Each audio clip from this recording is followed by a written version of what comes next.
Yeah, just finishing up, I'm watching PBS, and they've got this roundtable of people, Republicans, Democrats, former head of the CIA, Woolsey, Robert Kennedy Jr., all of them, and they're all saying the same thing. Take over the economy, ban carbon, tax, regulate everybody. And then they'd say, yeah, let's put transponders in all the cars and tax you as you drive down the road, which they're already testing all over the nation. And then they would all say, but it's not a tax. They talk to us like we're idiots. Here's this PR pitch on PBS. Then I flip over to the local news channel, and there's things about how they're brainwashing the brownies and Girl Scouts about global warming. And then I flip back over to another local news channel, and there's another thing about global warming. And then I flip over to CNN. This is today. There's another thing about global warming. Meanwhile, they are lying with the temperatures. You can go check the U.S. government, what NASA's putting out. You can go check what Al Gore's people are putting out, what the environmental, and they just lie. They're still saying this is the coldest winter on record. They're still saying polar bears can't swim and are drowning because the ice caps are melting. Of course, they don't live in the north. All lies, record numbers of, and they're going to list carbon dioxide is toxic waste, ladies and gentlemen, and regulate and come after everybody. And then I saw Robert Kennedy Jr. and everybody nod their heads, and they had other guests on there saying, yeah, and everybody out of work, we're going to give them a federal government job fighting for the environment and enforcing the new green economy. And on his website, now understand, this is nonpartisan. They've got the Republican preachers, the Democrat preachers, the Al Sharptons and the head of the 700 clubs, up there together on TV shows saying global warming's real. We need a global tax. It will save you. The NFL saying it's real. This is the big government move to tax and regulate every facet of your life. And that's what the G20 just met about, is a new global tax paid directly to the private banks, making a select intergroup of banks the heads of world government. And then, again, they kept repeating, we only have 1% of the oil and gas. Total lie. They said this is not a tax. They would describe taxing you, but then say this is not a tax. They were saying it's the hottest year on record when it's really one of the coldest. Just lying. People say, well, that's just your opinion. No, it's not my opinion. They admit, listen to this, the world has never seen such freezing heat. London Telegraph today. The surreal scientific blunder, so they call it a blunder. It's not a blunder. Last week raised a huge question mark about the temperature records that underpin the worldwide alarm of global warming. On Mondays, NASA's Goddard Institute for Space Studies, which is named after a Nazi, I would add, which is run by Al Gore's chief scientific ally, Dr. James Hansen, and is one of the four bodies responsible for monitoring global temperatures, announced that last month was the hottest October on record. This was startling across the world. There were reports of unseasonal snow and plummeting temperatures last month from the American Great Plains to China and from the Alps to New Zealand. China's official news agency reported that Tibet had suffered its worst snowstorm ever. In the U.S., the National Oceanic and Atmospheric Administration registered 63 local snowstorm records and 115 lowest ever temperatures for the month and ranked it as one of the 70 warmest in October in 114 years. And ranked it as only the 70th warmest October in 114 years. So it's about average. So what explained the anomaly? The GISS computerized temperature maps seem to show readings across a large part of Russia have been up to 10 degrees higher than normal. But when expert readers of the two leading warming skeptic blogs, What's Up With That and Climate Audit, began detailing analysis of the GIS data, they made an astounding discovery. The reason for the freak figures was that scores of temperature records from Russia and elsewhere were not based on October readings at all. Figures from the previous month had simply been carried over and repeated 2 months running.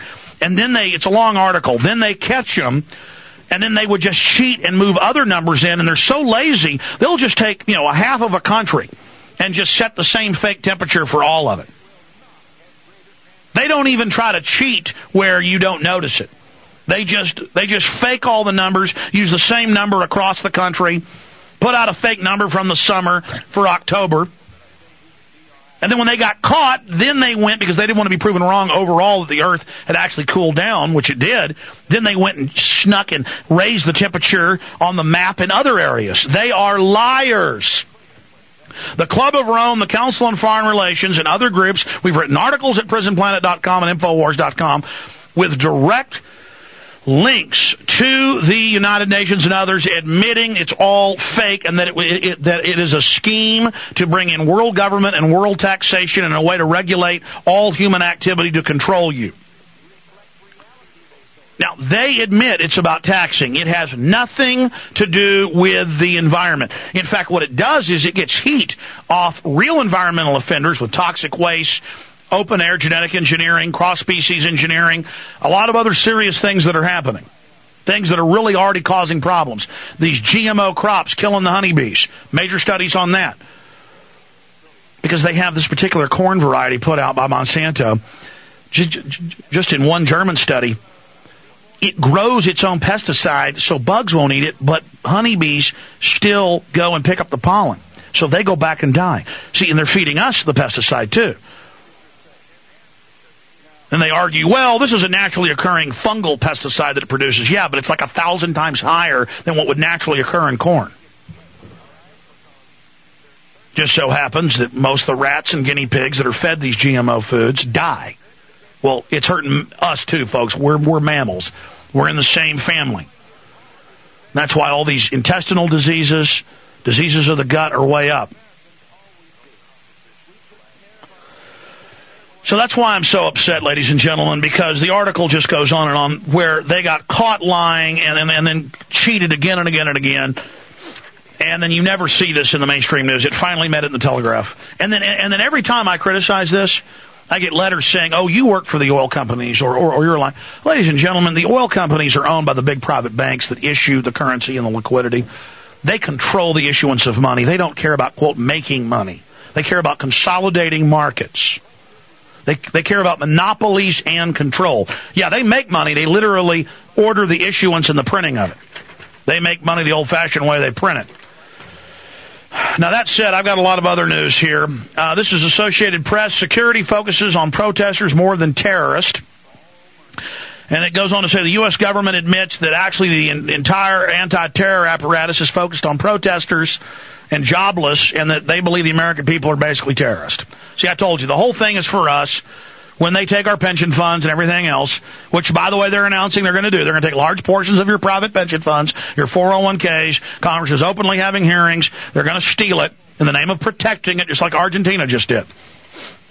And if you go out and protest it, they'll just have cops go out and stage provocateur actions, and they'll have cops dressed up like protesters attack other cops, and then they'll just fire rubber bullets on the peaceful crowd. Denver Post, again, just admitted in Denver, we caught them in Minneapolis. We weren't sure about Denver.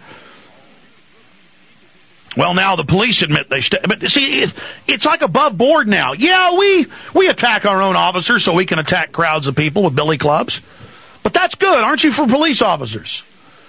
Yeah, we go out and provocateur. Shut up or you don't like cops. Well, okay, I'm sorry. But see, we have a corrupt, bankrupt system. And so police, you think you can go commit those crimes because the higher-ups tell you it's okay? Well, just remember, you work for a criminal elite. Doesn't care about you either. American people see images of dead Iraqi children and say, good, they're subhuman, kill them. Don't you understand? The elite thinks of you the same way. And see, now they're taking your pension funds. Now, they've already sucked $5 trillion, as we told you they would. It was in the bill. The banker bailout was not a bailout. It was a banker takeover. And, of course, it wasn't to pay off subprime mortgages. That was never the problem. And now, exactly what I told you has happened. They kept it all, and none of it's going for mortgages. And it's unlimited. And I watched Friday's hearings that, by the way, are on C-SPAN right now, re-airing. And Kashkari said, you gave us omnipotent power. Basically, just sit down and shut up. We'll take whatever we want. They'll just put some more fake newscast on, put some more ball games on, and we'll all be third world slaves. They'll just fool a bunch of liberals with Barack Obama. Okay, we're going to come back, go to your phone calls, and a lot of other news.